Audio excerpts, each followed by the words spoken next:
Hey, Legal Rebels, this is Tom Martin. I'm the founder of LawDroid, and this is my podcast, LawDroid Manifesto, where I interview legal innovators about how they do what they do.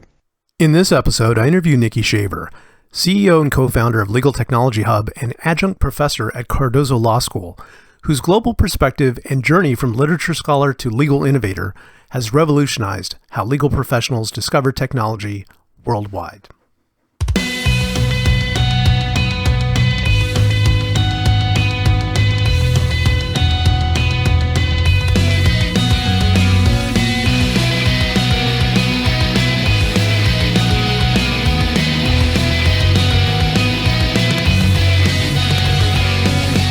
Welcome to the LawDroid Manifesto podcast. I'm Tom Martin, your host, and I'm thrilled today to have Nikki Shaver on. She is the CEO and founder of Legal Tech Hub.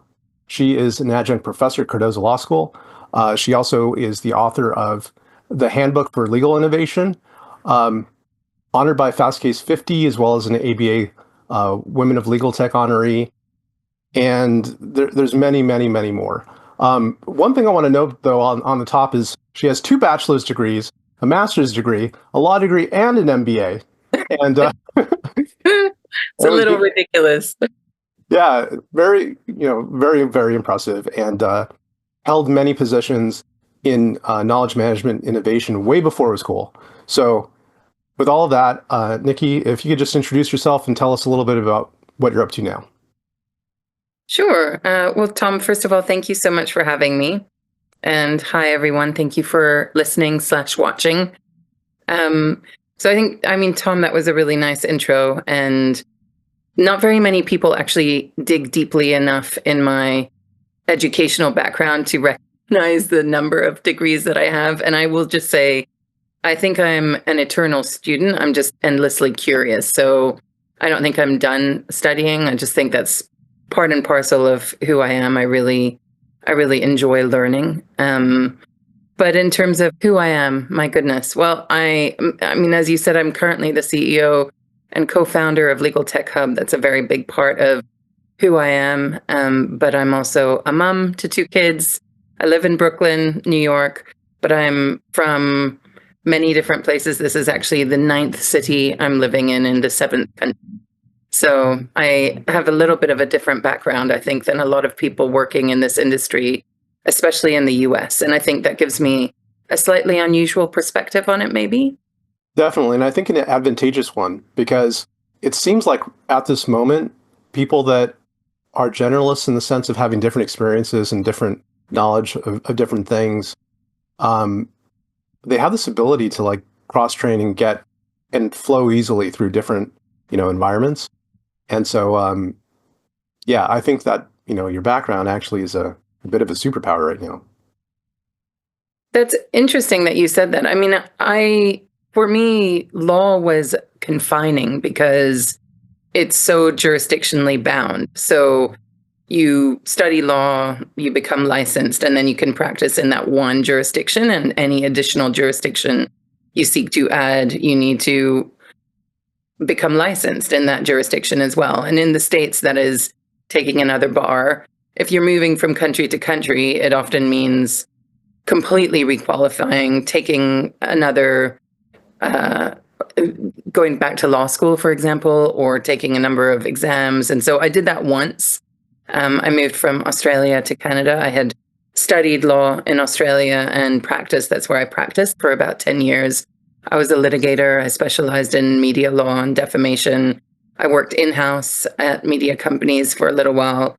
Really loved it. But when I moved to Canada and had to requalify, it was very frustrating that you had to kind of put your career on hold in order to do this. And one of the things that I love about the legal tech and innovation world is you're still very much within that legal world, which I enjoy, but it's international.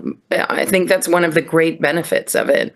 You actually can do this work anywhere in the world. And of course, you need to understand the way that law is practiced in the jurisdiction to which you move or where you're operating. But that's a relatively simple thing to do compared to actually going through the bureaucratic nature of becoming requalified. And I do think moving country to country, I grew up in Europe and I went to an international school, and I think it teaches you about adapting to different cultures, but it also teaches you about how different people perceive things. And I think that's really important when it comes to things like adoption of legal technology or of technology at all, because it makes you empathetic when you're looking at the way that people feel trying to do something new or in a new way. You can see better the perspective that they bring, or how the way that they've learned, the culture in which they're situated, even if that's a work or an organizational culture, brings specific kind of constraints to the way that they approach the adoption of new ways of working. And I do think that having that perspective can be quite helpful at the moment. Wow, that's deep, and we can really dive into that if we wanted to. And I would like to come back to that later, but just before I move on though, do you think that is something that can be learned? It's a habit that can be expressed to get that wider view of things, or do you think that people are kind of shoehorned into where they're at, and it's really hard to change that?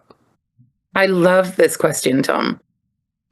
Because I think most people would assume that you have to have learned it through the experiences that you've had in your life, that if you grew up in one place, then you're much less likely to be able to develop that curiosity and kind of growth mindset and open-mindedness. But I don't think that's true at all. I think it can be learned.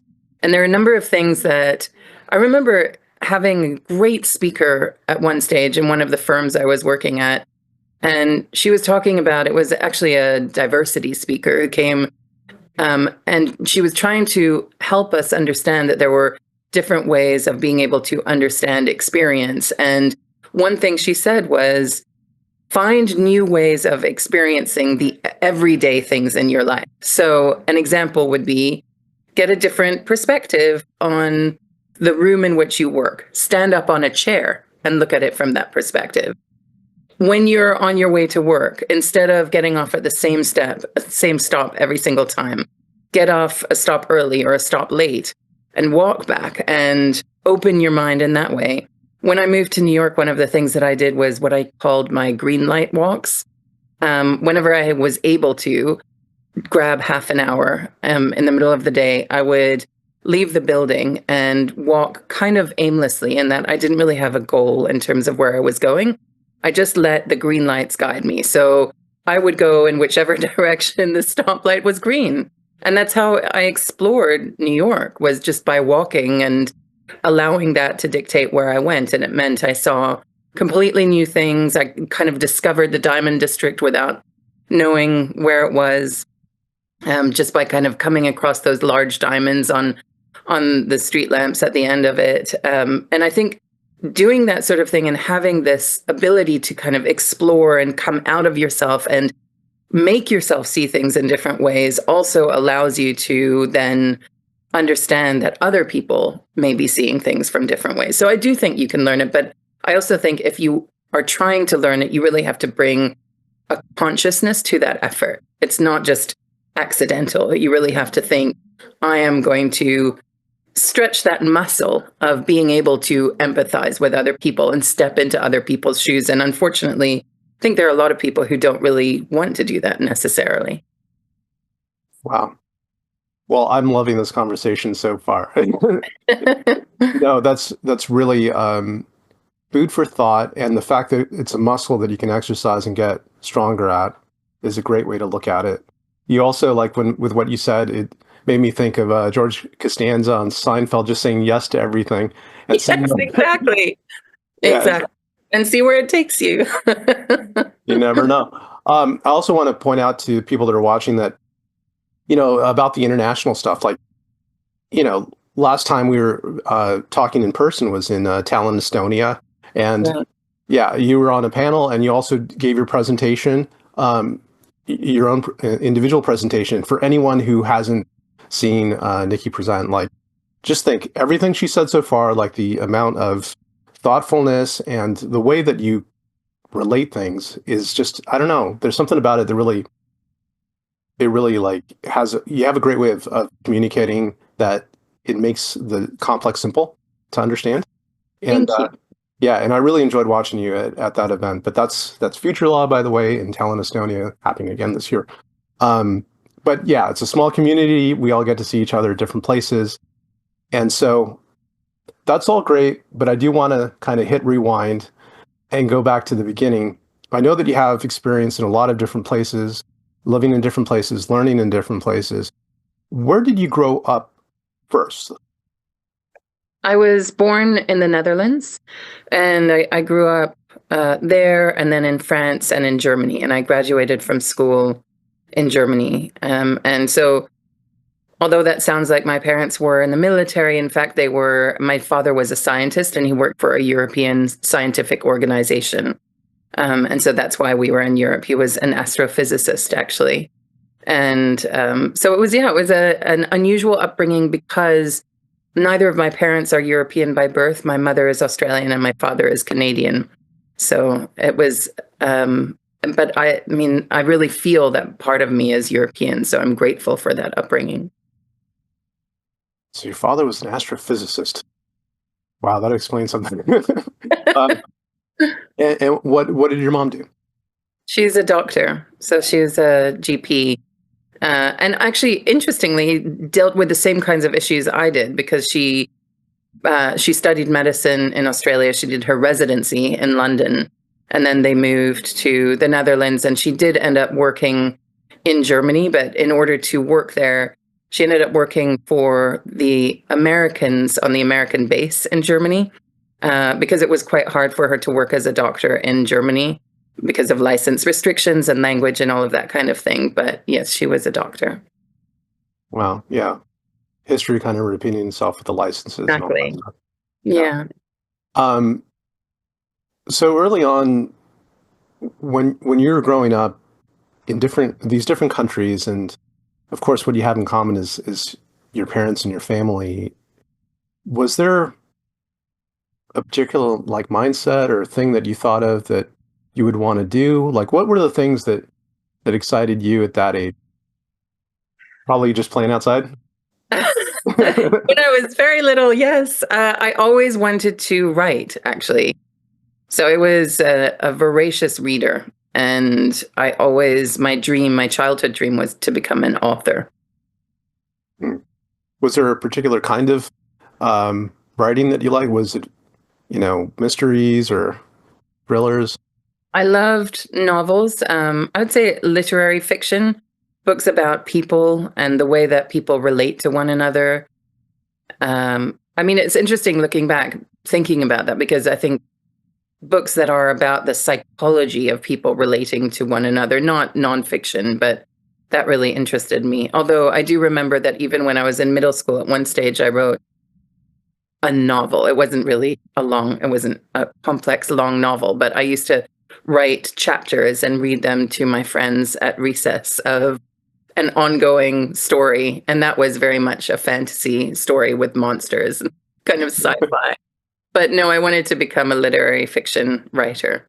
That was my dream. And so when I went off to university at first, I was studying literature, and I still love books. I mean, that's still very much a world that I adore and kind of disappear into for escapism. If I recall correctly, I mean, your first bachelor's was in English, right? That's right. Yeah. I did my bachelor's in English literature, and at the same time, I ended up doing another one in history and psychology. And then I did my master's in literature as well. And then that's when I kind of hit this moment of, do I want to continue studying literature? And to be honest, I had reached a point. The literature that I studied was my specialty area was post-colonial literature, which is very much about talking back to center and understanding the repressive regimes of imperialism. And I loved the books that came out of that kind of world.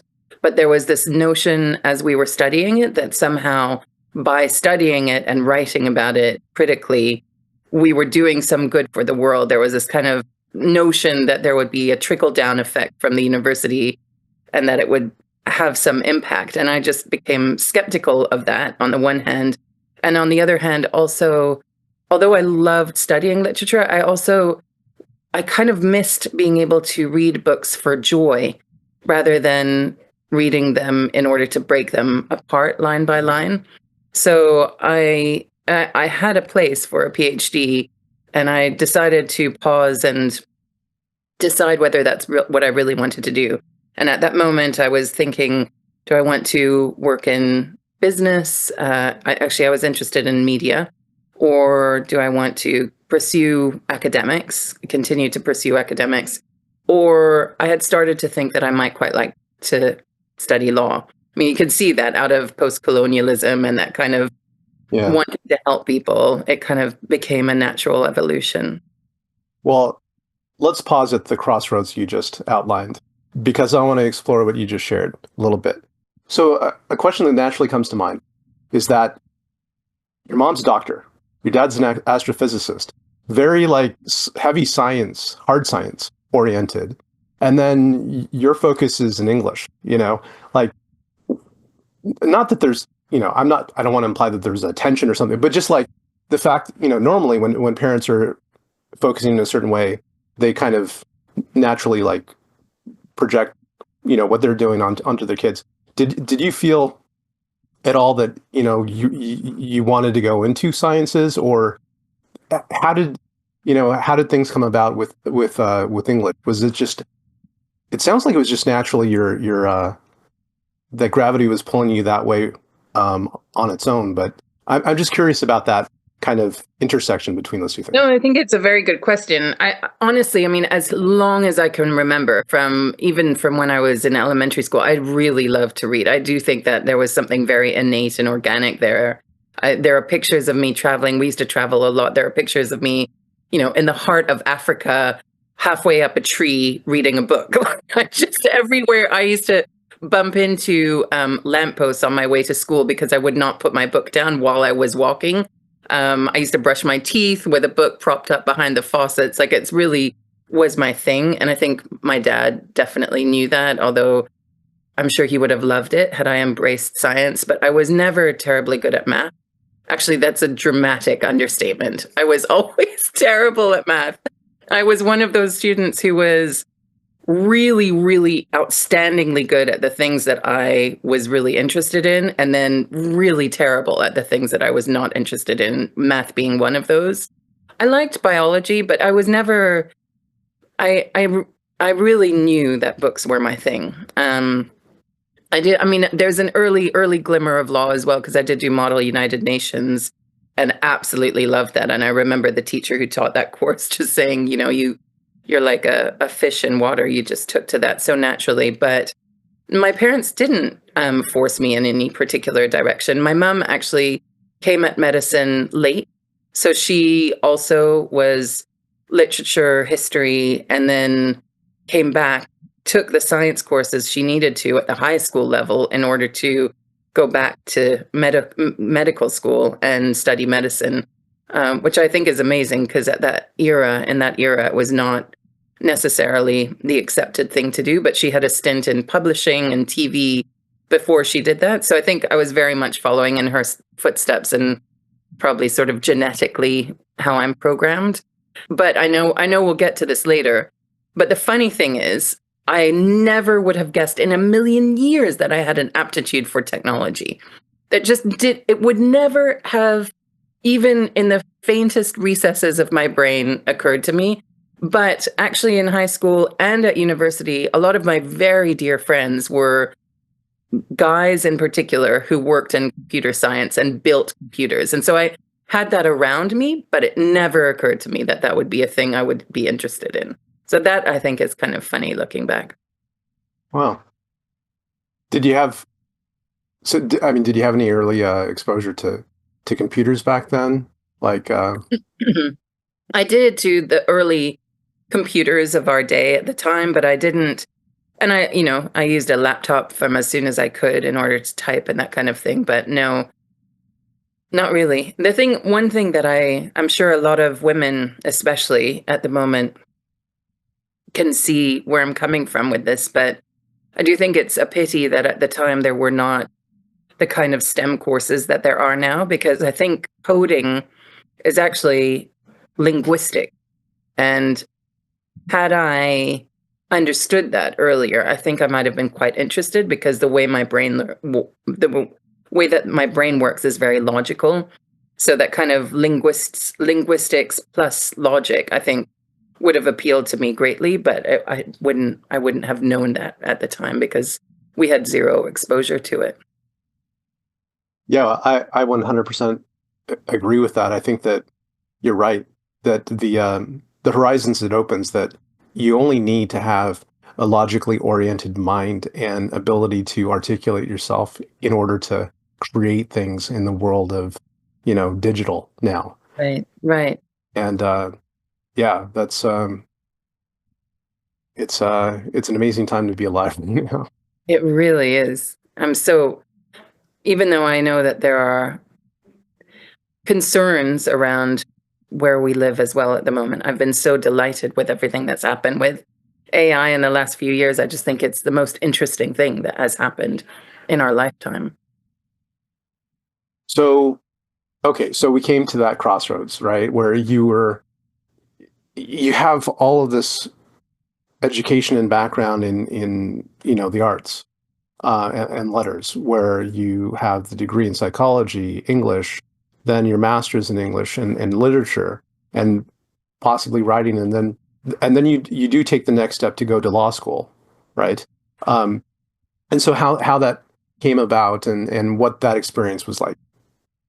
I think at the time also it coincided with a move. So I moved from Canada, where I had finished my master's, to Australia, and I explored some of the literary offerings at universities there and felt they were a little bit conservative compared to the work I had been doing. And just the idea of law school really excited me. I really wanted to do, I mean, like many of us, when I approached law school, I thought, I want to do something for human rights. I really want to help people. And I saw this as a natural extension of the post-colonial specialization that I had developed. So yeah, I went to law school in Sydney, Australia, at the University of Sydney. And the way it works there, it's a 3-year course if you do it as a graduate, meaning you already have another degree.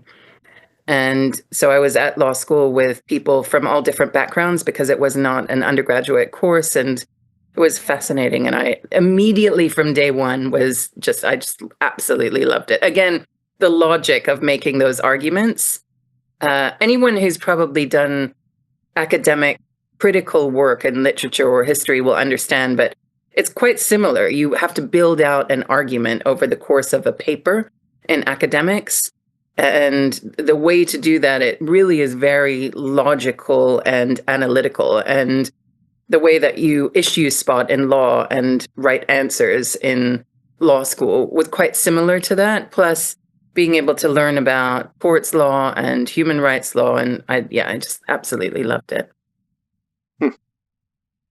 So, from that experience, if I recall correctly, then you go to work for a few law firms, and then you go work in house at some media firms and companies. And so, how did that come about? Like, I would take it that naturally it just seemed natural to move at a law firm after that. Was there an experience with working within traditional law firm that did or didn't work for you that made you think of other alternatives? I worked for a judge out of law school, and the judge I worked for convened the defamation list. And defamation, of course, is all about people's right to a reputation.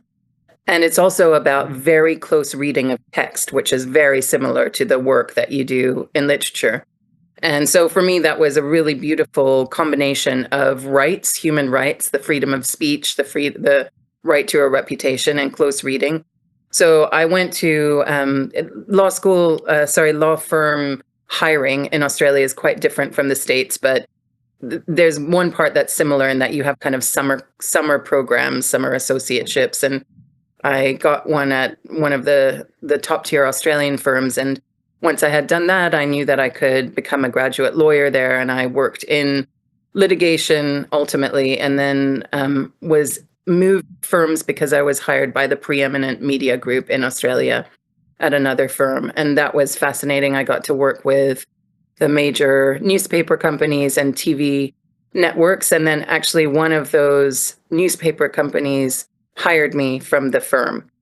So a position opened up, and that seemed really like a great next step. But yes, there were some things working in a law firm that I did not love. I don't speak about that very often openly, Tom, but yes, there were, especially in Australia at the time, which was quite conservative, and gender equity had not, I think, reached that country to the same extent that it had in some other countries, including Canada, where I had come from. Hmm. Yeah. Well, this isn't the first interview where I've heard that, and it's just so unfortunate that there's so much talent out there, you know, regardless of gender, like, and that should be no barrier or friction to everyone exploring, themselves and their talent to their utmost abilities. Um, but certainly you have done that since then, and so after it was a series of like working in knowledge in innovation roles, um, knowledge management and innovation roles. And what was that, especially early on? Because I think the first one was around 2015, right? Or a little earlier than that. Okay. So we decided to move as a personal decision for our family. We had just had kids. We decided to move back to Canada after I'd had my second child and was still on maternity leave. And so we moved to Canada. I had to embark on this requalification program to work Right. there. During that time, I got a contract position in a knowledge management and innovation department at a firm in Canada. And yeah, it was, I mean, from the very beginning, I was working with enterprise search systems, with, portals, intranets, and met a community of people. The Toronto KM and innovation community is extremely close knit. And I mean, the people that I met there are still some of my closest friends. So Carla Swansberg, who is the CEO of Cleary X, was my boss. She was the head of the innovation department there. Simon Wormwell, who now is the chief strategy officer at Osler in Canada, was also someone I worked very closely with there. These people are still very close friends of mine. So I was really fortunate to fall into that. And sorry, what was your question about KM specifically? What that was? Or I guess, like in the transition from working in the role of first a more traditional law firm and then working yeah. at media companies, what the experience of knowledge management and innovation was like and how it was different, and how it maybe opened your eyes to, hey, this is a great fit for me. In law firms, I think even though I enjoyed the work I was doing, I was in some ways working against type. I remember when my class of summer associates, they did a personality test for all incoming associates to help you, understand your working style. And I literally remember the HR people stopping and turning to all of us and saying, this is a very unusual group because we were all kind of more feelers, not, we were just a slightly different personality type. I think that really came into play. I hated timekeeping with a passion. It made me feel like my life was reduced to 6-minute units. It felt dehumanizing. It also felt silly because my practice as a litigator was in defamation law, you often will have many matters happening at the same time. It's not like being on one massive commercial case. So, you don't get to put 8 hours down to one matter at the end of the day. My every day was an email here, interrupted by a phone call there on another matter, back to this, need to draft that. Someone walks in the door, drops that off. You need to read that. And so trying to keep track of it all before automated timekeeping was so, so painful. And I really, really did not enjoy it at all. When I went in-house, I think I'm really pleased that I had that experience because, of course, you are opened up to all kinds of different types of legal work. You're working with contracts, you're working with different parts of the business. That's what I loved about it, was the fact that although I had liked the people I worked with for the most part at law firms, now I was working with a legal team, but also with marketing, with sales, for me in media companies, the people that I absolutely adored were the writers, the journalists, and the reporters, and the editors. And I just absolutely loved it. Um, that exposure and the variety of work. And um, when we moved to Canada, I mean, the big impetus into KM and innovation was not, I don't like legal work. It was, I have to requalify. I had to take 3 exams. It was going to take at least a year. Finding work was really difficult. And then I got this job. And you're right. I mean, what did happen really quickly is what I realized, that I don't have to work at being someone other than who I am.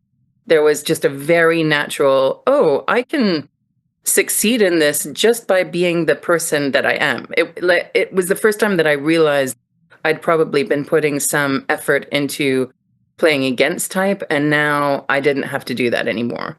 I was just like, my natural skills and inclination were exactly what were in the job. I could use my psychology background. I could use, the way that I express myself and talk to people. And I found out that I had this aptitude for technology that was totally astonishing to me. So, yeah, so you had exposure to it a little bit early on, especially through the friends that you mentioned that you had, and that they Yeah. were interested in it, and I'm sure that they just had conversation after conversation about what they were working on, and that, like sharing that with you and like keeping you in the loop about that. And then obviously with knowledge management and innovation, there's some exposure to that. So I guess I'm curious to know, like, how that dovetailed back to your life. Like, where was it with the KM positions, or was there a point at which you dove even deeper into that came about? How did you explore that? So when I was in the contract position that I got, I started going to these KM lunches, which happened every month in Toronto. And do you mean, how did I explore the technology aspect? Yeah, did you get more involved in the technical part of it beyond? Yeah, Yeah. yeah. So I mean, I was fortunate. I think in Canada more so even than in the States, KM really is innovation. So what you're doing is quite technical. So I moved to a position where I was an assistant director, and we were working on an enterprise search system as well as coding precedents for practice groups. And it was conditional logic that we were using. So we were using document automation. We were also uh, for the enterprise search, I had to do things like understand how to tweak relevancy in the system. So understand how that operated in the back end, and how the application of different tags and taxonomies would work to drive results up. And so increasingly technical. And from there, again, increasingly technical. So looking at the back end of systems and making sure that what was seen on the front end was the most effective and the most correct thing, or that we were tracking the right metrics and usage statistics for the lawyers. So it just was something that the more involved I became in those positions, the more of that type of work that I was doing. But at the same time, a large part of that world is driving adoption of technology and working with lawyers to translate messages coming from IT and vice versa. So a lot of what you do is, when you understand the technical language more, being able to explain that to lawyers in a way that makes them understand it, but also explaining legal concepts to IT technicians in a way that allows for things to be built out in certain ways. Also identifying problems and pain points that the lawyers had and translating that into improved processes that could solve those problems, or going out to market and looking for new technologies. So all of that is really part and parcel of KM and innovation. And it's a fascinating role, I think, especially as someone who's been a lawyer, because you have this central role in ensuring that lawyers are going to practice better and get more satisfaction from the work that they do as well. It's interesting that in kind of laying the foundation of your origin story and like the different influences that you had and have, that how everything is just fitting together to make it where you're like extremely well positioned to do exactly that. And also, like I think this is a perfect place to kind of segue to Legal Tech Hub, because being that translator, as Mhm. pointed out, between two different worlds, between Right. the technical on the tech side and the technical kind of on the legal side, and knowing how to approach each audience. Um, it, this will be the fifth year, right, for Legal Tech Hub? That's right. Yeah. Yeah. So congrats on that. Thank you. And for those that might not be familiar with it, if you could tell us what Legal Tech Hub is, what its mission is, and just to add a little bit of context to that for us. Sure.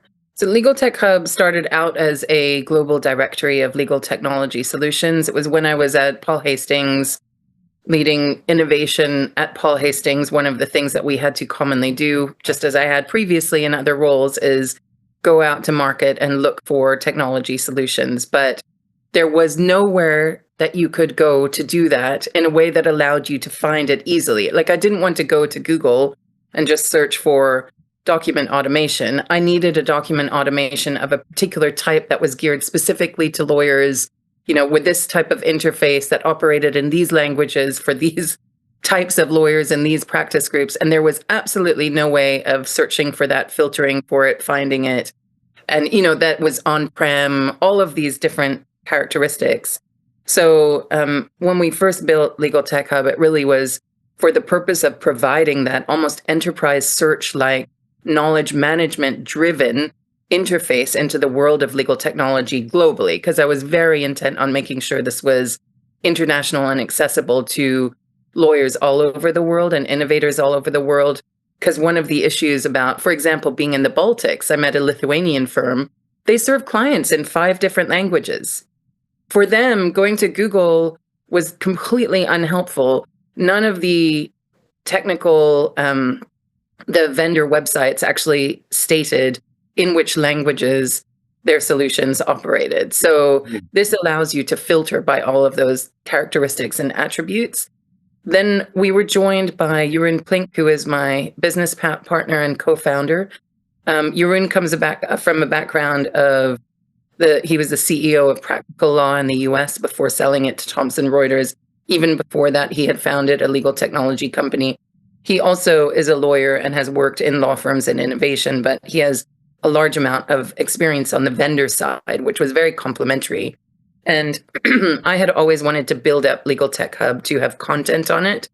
And we launched our subscription platform in 2023. So Legal Tech Hub is now the preeminent source for market data and information on legal technology, including the most comprehensive directory of global legal tech, but also market reports and analysis and tools and resources to help you go out and evaluate the market sensibly, make the best buying decisions possible, make sure that you're making the best investments on behalf of your firm or legal department, and even move towards implementation and piloting. And we have a publishing site where we publish every day articles about the industry and what different events in the market mean for people and for lawyers, so that lawyers themselves can get up to speed on legal tech and the technology that's really impacting their practice at large. In addition to that, we also do advisory work. So we advise law firms, legal departments, legal tech companies, all the way from early stage pre-launch startups to very mature companies in the industry, and also private equity firms. And we run events that kind of extend our educational mission and build a community around what we do. Wow, that is a huge mandate.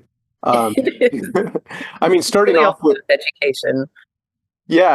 starting off with what I think was like essentially like a buyer's guide, right? Like the actionable information that is necessary to understand what a product does, how you could fit it into your workflow, and that kind of information that you were would look for when Right. you were working at a law firm.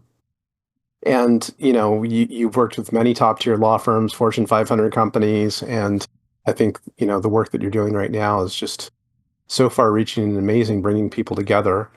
Um, and speaking of which, we just celebrated International Women's Day, and I'd like to point out, it shouldn't be something to point out, but it's actually really cool that you have so many talented women that are working at the company, right?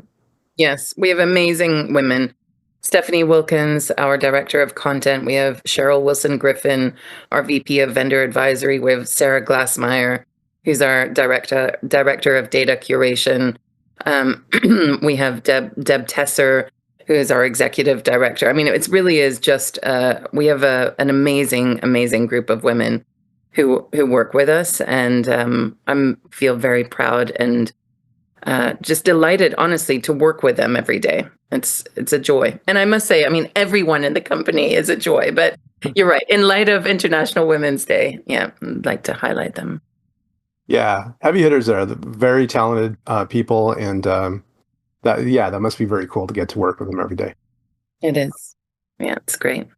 I love watching, following your posts on LinkedIn about the different issues that come up with the whole AI discussion because it has been, quite overwhelming. It seems like almost every day there's and even multiple times a day, there's some new launch or new functionality that's unlocked.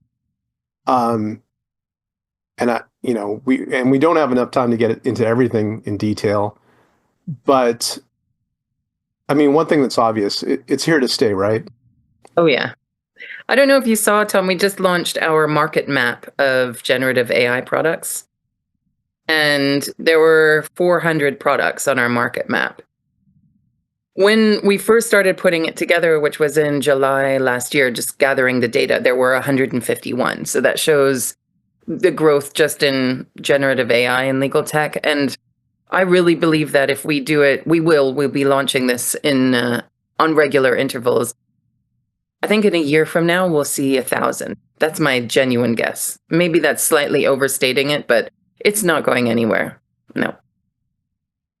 Yeah, I think if I remember right, there was maybe it was you, but quoted about investment in AI generally, and then something like 3 out of the 9 within the past year that raised over 10 million, was it? Were legal technology companies, Yeah. which is just a bit crazy. And actually, I think the figure was 100 million. Yeah, Yeah, over. I mean, of the biggest raises in legal tech since ChatGPT launched, something like 5 of them have already happened this year, which is it's that is because if you look at the way that legal tech investment is trending, the size of the raises is going up. Not just every now and then there's a spike, but on average, what we're seeing is bigger raises. And that's been the case since ChatGPT launched and the generative AI hype hit legal tech. But it's interesting to me that that is still the case. And in fact, it's the case even more so now. And there are a lot of people who are saying this is a bubble. I think there's some of that. I don't think this level of investment is sustainable. And I think we're going to see some companies crash and burn. But it also says something about where we are in the industry at the moment because it's so different from where we came. And I think one thing that's been really notable, the raises, but also where they come from. So if you look at the investors that are active in the industry now, it's very big name Silicon Valley investors who just a few years ago would not have touched legal tech. And now they're playing in this. Also, if you look at some of the companies in legal tech that are doing well and getting these big raises, they're being recognized in ways that legal tech companies never have been before. So Harvey, for example, was recognized as one of Fortune 50 top AI companies alongside Microsoft, Meta, Anthropic, OpenAI. That's never happened in legal tech before. It's a very unusual, exciting period, I think, in our industry. Yeah, definitely. Definitely raised the profile of legal technology beyond Yeah. where we were Yeah. 2 years ago. How do Uh, you feel? I mean, you have one of these AI companies in the market. Mine is definitely in a different league. Um, Yeah, but yeah, you've seen it move, right? Because you have had an existing company, and now you're one of the generative AI players. That must be an interesting transition to be a part of. it is. And I definitely welcome everyone to it because I think that we all help together, help to educate the market about what this all can do for the betterment of ourselves as professionals, but also the public. Right. And many hands makes light work. So I think it's fantastic. I think it's a fantastic time, and there's more coming on board, and I think that we have a lot to learn from each other. There's a couple of things that I'll ask you about, kind of like within this world. One is, when I've looked at different offerings that people have, there's this kind of dichotomy between companies that are, well, most companies are building a faster horse versus something that's more transformative in how things will actually be, because the efficiency gains and all that people tout, that's leading somewhere. That's leading to like a structural change where there has to be, not sure exactly how it's going to look, but has to be some kind of re-envisioning of how we do what we do. I'm just curious how you see that, and if you've seen, like, have you seen any companies that are approaching it from like a transformational standpoint, or is it mostly the former? I think it's mostly the former still. And I think that's where we have yet to see the true potential impact of this technology. The trouble is, it requires imagination and intent to work in really completely new ways. Some of the things I think are interesting, I was breaking down the data in this market map and where we're seeing most of the concentration of generative AI companies in terms of categories of legal tech, what use cases they address. And I think some of the areas where we're seeing a very high volume of this type of company is areas that really focus in on productivity gains, as you said. They're really about incremental improvements, being able to do things more efficiently. I think that's the easier way to build this technology at the moment. I think some of the more interesting ones are addressing problems that are critical problems at law firms or legal departments that actually previously were not possible to solve with technology. So that's exciting. I think things that actually could not previously be done, now they can be done. So they're solving new problems. And that's a new way of working. But they're in little pockets. These are little niche things. They're not massive things. I'll give you an example. You know, the circle up process in securities and capital markets. So when you're reviewing a prospectus and you have to go through the draft prospectus and circle any of the numbers that are relevant to specific aspects of the deal where you need some comfort. You need the auditor to come in and verify it next to the financials and say, yes, this is correct. And there's a comfort letter that is written that kind of verifies all that and says it all checks out, basically. It's usually an associate's job to go through the prospectus and literally by hand circle any of the numbers that require auditing in that way. But because some of the numbers are written numerically and others are written alphabetically, you have not been able to in the past easily use something like a control F or anything. You literally had to read every single page. That's ridiculous. So that now obviously can be automated.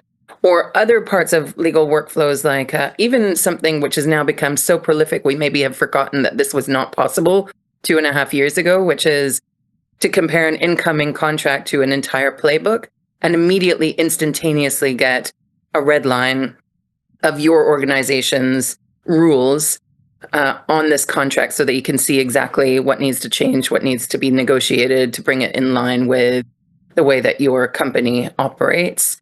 That's pretty phenomenal. But I think the areas where we're going to see much more actual transformative tech is in the uh, nexus between law firms and their clients. So we're starting to see tools that are building out to actually transform the way legal services are delivered, that sit between the two, that bring productivity to both, but also then change the way that they interact and the way that they work in a really profound way. I think that's more likely to be where we're going to see that kind of reimagining of legal work.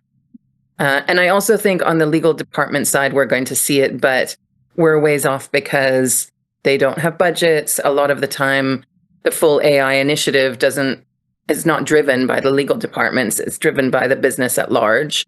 And they don't have the resources necessarily to really reimagine things the way that we're talking about. Absolutely. So, with the time we have left, I do want to ask you and get to a couple of questions that I ask all of my guests. The first one is just, from like helping everyone to maybe take away something that they can help themselves with, which is, all of us are close to being type A's and we do so much and you have so many things that you juggle. Maybe what's one thing that you would recommend as a way that you keep all of that balanced? Like what is something that you would recommend to people as a way to be able to do more with less? You know what? I'm going to be really honest with you. I don't think I have balance in my life right now in that respect. I really don't. I wish that I had better balance at the moment. The best thing I can recommend is getting outside and taking a walk and breathing fresh air. But the reality is I do not do that enough myself. So I feel somewhat hypocritical saying it.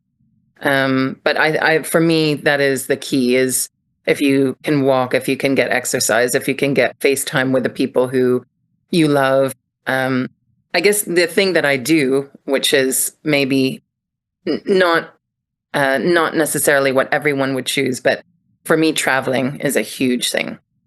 Like when we were in Estonia together, we were there for a conference and it was work.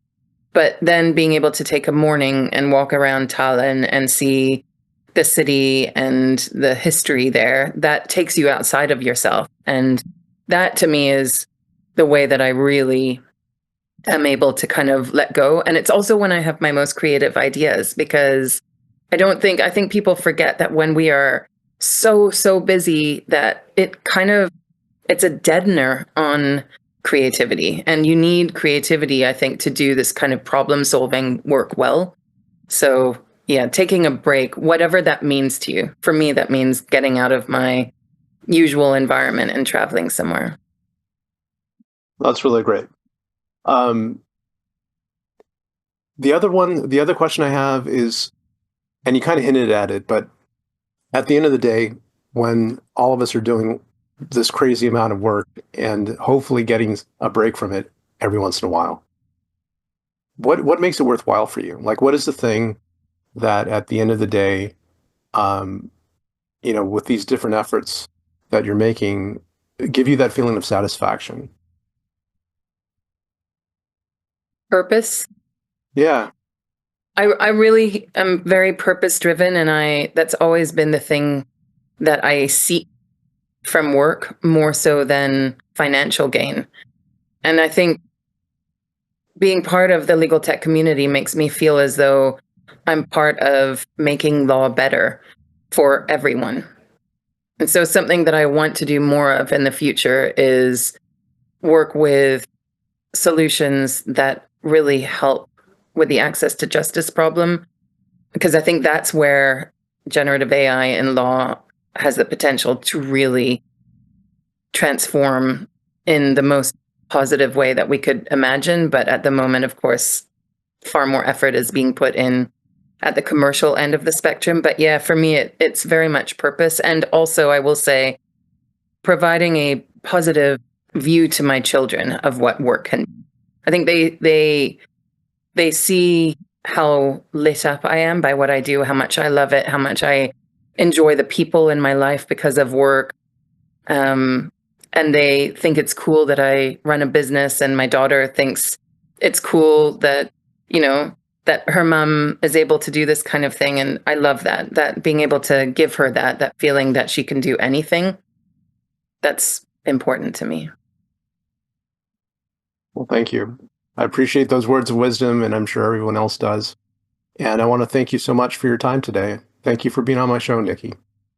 Tom, thank you so much for having me. You are such a gracious host. I've really enjoyed it. And for everyone that's tuning in, if you can share with them how they can keep in touch with you.